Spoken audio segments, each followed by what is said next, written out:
when 9-year-old Marcus Reed approached a stranger at a Nevada rest stop and whispered, "Your jacket looks like my dad's."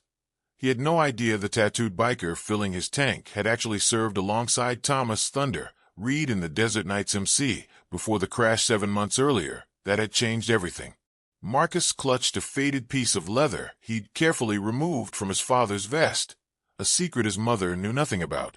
The revelation that this grieving boy had been discouraged from speaking about his dad, combined with the shock that the Desert Knights hadn't known Thunder had a child, would lead to one phone call that brought 23 bikers to the clubhouse within 40 minutes, turning Marcus's loneliness into belonging. The rest area off Highway 95 outside of Reno sat where the desert met the mountains, a stopping point for riders heading to Lake Tahoe or continuing north. It was 2:30 p.m. on a Saturday in late September, one of those crystal-clear autumn days when Nevada's sky stretched endlessly blue and the heat had finally broken. Ryan Axel Crawford eased his Heritage Softail into a parking spot, stretching after nearly 4 hours from Las Vegas. At 46, with a graying goatee and crow's feet earned from 2 decades of wind and sun, he served as sergeant-at-arms for the Desert Knights MC. His worn leather vest displayed the club's patches, a knight's helmet over crossed pistons, along with various pins chronicling his journey. Army Ranger tab, POW, MIA ribbon, Nevada Rocker, his position designation. He'd been riding solo to Reno for a chapter meeting when his bike developed a slight knock, prompting this maintenance check. Axel crouched beside his motorcycle, examining the primary case, when a small voice interrupted his concentration. "Excuse me, sir." He glanced up to find a boy, perhaps 8 or 9, thin and wiry, with unruly brown hair badly needing a trim. The kid wore a wrinkled Superman shirt, jeans with holes in the knees, and scuff sneakers. Freckles scattered across his nose, and his hazel eyes looked puffy, like he'd been crying not long ago. The boy gripped something small in both hands, a scrap of material Axel couldn't identify. "What's up, little man?" Axel said softly, wiping grease from his fingers. The boy stepped closer, his gaze locked on Axel's vest with startling intensity. His fingers tightened around whatever he held until his knuckles whitened. "My dad had a jacket like that," the boy said quietly, his voice trembling, "with the leather and patches. He looked like you." Axel felt his chest tighten. "Had a jacket. Past tense. He was in a motorcycle club," the boy continued, fighting tears. "He had all the patches and pins, just like yours." His voice cracked. "He died 7 months ago." Axel's throat constricted. He rose slowly, maintaining distance, and asked gently, "I'm sorry, son. What was your dad's name?" "Thomas. Thomas Reed. Everyone called him Thunder because his bike was so loud." The boy's face crumpled slightly. "He used to take me riding on the back seat. He promised when I got bigger, he'd teach me everything about motorcycles, and maybe I could join his club someday. But then he—" The words died in his throat. Axel felt like someone had kicked him in the ribs. Thomas Thunder Reed. He knew that name intimately. Thunder had ridden with the Desert Knights MC, Carson City chapter, before relocating to Reno roughly 2 years back. Axel had shared the road with him multiple times, knew him as dependable, solid, a true brother. And Axel had stood at Thunder's memorial 7 months ago after that highway accident on I-580. A distracted trucker. Thunder never had a chance. Nearly 300 bikers had attended that service. But amid the grief and chaos, Axel hadn't known Thunder had a son. No one had mentioned a child who'd lost his father. "Your dad was Thunder Reed?" Axel asked carefully. "From Desert Knights, Carson City chapter?" The boy's eyes went wide with surprise. "You knew him? You knew my dad?" "Yeah, buddy. I knew him. Your dad was a stand-up guy. A real brother." Axel knelt to the kid's eye level. "What's your name?" "Marcus. Marcus Reed." The boy's hand still clutched that fabric scrap. Now Axel could see clearly, a leather patch, worn and faded, showing the Desert Knights emblem. "That your dad's patch?" Marcus nodded and extended it with shaking hands. "From his vest. After he died, Mom put everything in storage and said I couldn't have it until I'm grown up. But I cut this off when she wasn't home because I needed something of his to keep close." I take it everywhere. His voice dropped to a whisper. Sometimes I hold it and I can still smell him, like motor oil and leather and his aftershave. Axel's eyes burned. This kid had cut a patch from his dead father's vest because it was the only piece he was allowed to keep. Marcus, where's your mom now? Inside getting coffee. She gets upset when I mention Dad. She says it makes her too sad, and I should try to move forward, but I don't want to move forward. I don't want to forget him. Tears spilled down Marcus's freckled cheeks. I miss him so much, and nobody gets it. Mom won't discuss him. My grandparents tell me to be tough for Mom.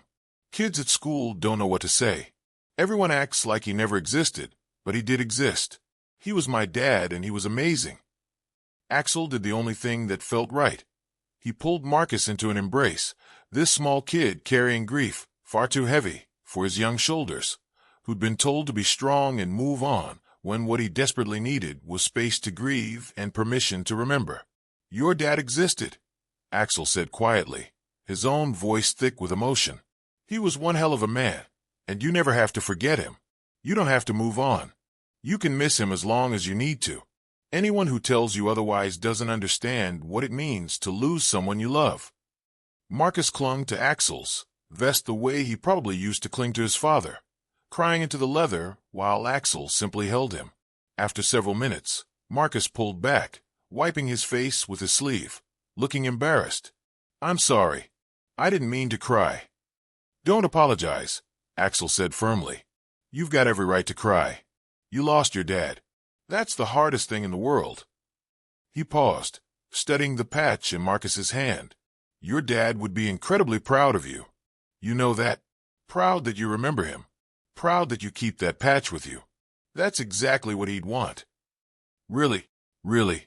And I'll tell you something else. Your dad's brothers, his club, we remember him too. We honor him. And that means we honor you because you're his son. Marcus looked up with desperate hope. Do you think, could you maybe tell me about him? About what he was like in the club? Mom won't talk about it, and I want to know everything. Axel glanced toward the building where he spotted a woman at the counter, mid-30s, dark-haired, with the exhausted look of someone drowning in grief and single parenthood. That had to be Marcus's mother. He made a decision. Marcus, I need to talk to your mom, and if she agrees, I want to call my brothers. Some knew your dad better than I did, and they'd want to meet you. Sound good? Marcus's face lit up. Yes, please. When Axel approached the building, the woman, Jennifer Reed, he assumed, looked up from paying and saw a large, tattooed biker near her son. Her face went pale, then hard with protective fear.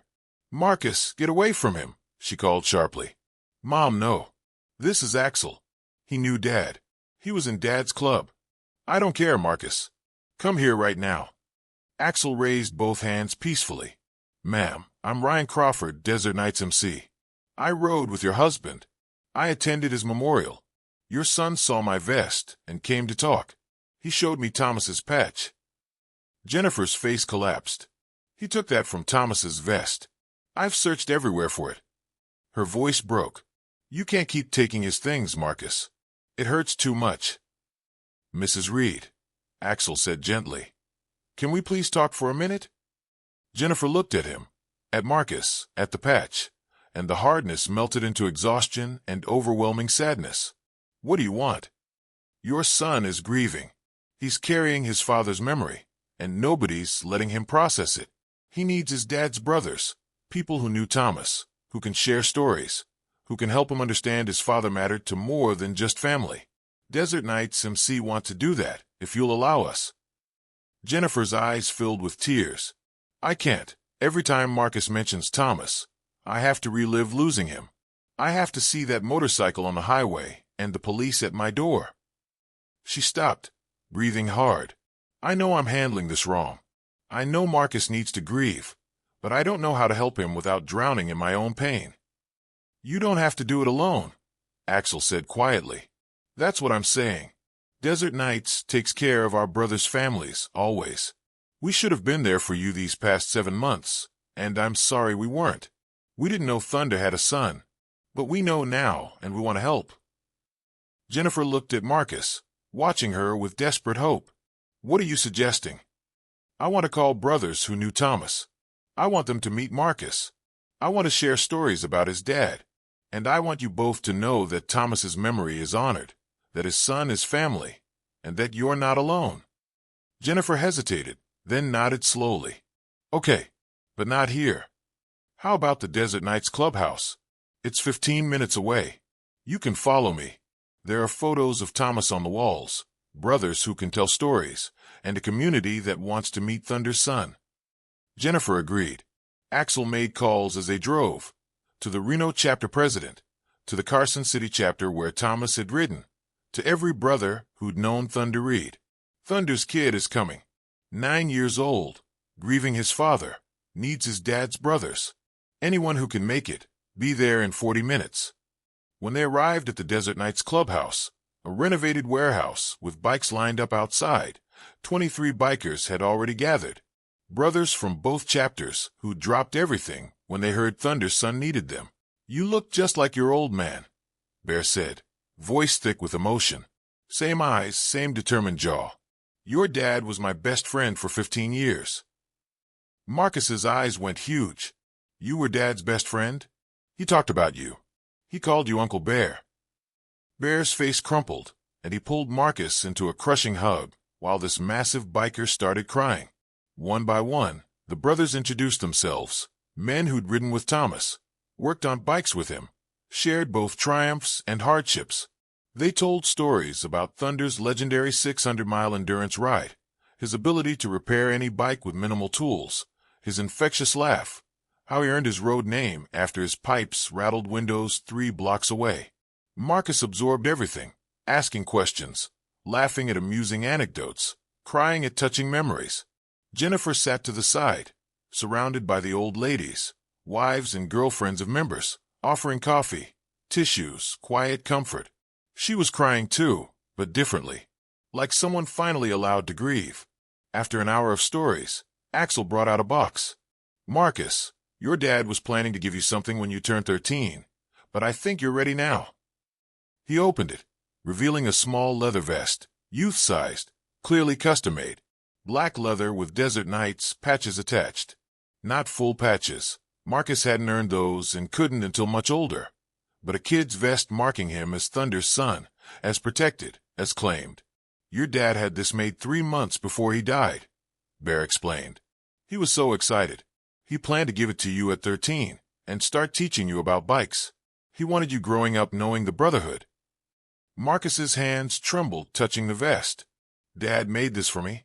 "Yeah, kid, because he was proud to be your father and wanted you proud to be his son." They helped Marcus into the vest. It was still big, sized for a 13-year-old, but Marcus wore it with fierce pride, his hands running over the patches, his face glowing. "Just like Dad's," he whispered. "Yeah," Axel said, "just like your dad's. Because you're Thunder's son. You're Desert Nights family. And that means you always have brothers watching out for you." 10 years later, when Marcus turned 19, he showed up at the clubhouse requesting to prospect for full membership, to become what his father had been. And when they gave him his patches, Bear pinned them on personally, while Marcus wore one special edition, his father's original patch, the one he'd carried for a decade, the one that started everything. Because that's the truth about grief. It needs honoring, not rushing past. And sometimes all a grieving child needs is permission to remember and people willing to help them do it. If this story touched your heart, share it and subscribe, because stories like these remind us that brotherhood transcends death, that legacy lives through memory, and that showing up for those who grieve might be the most important thing we ever do.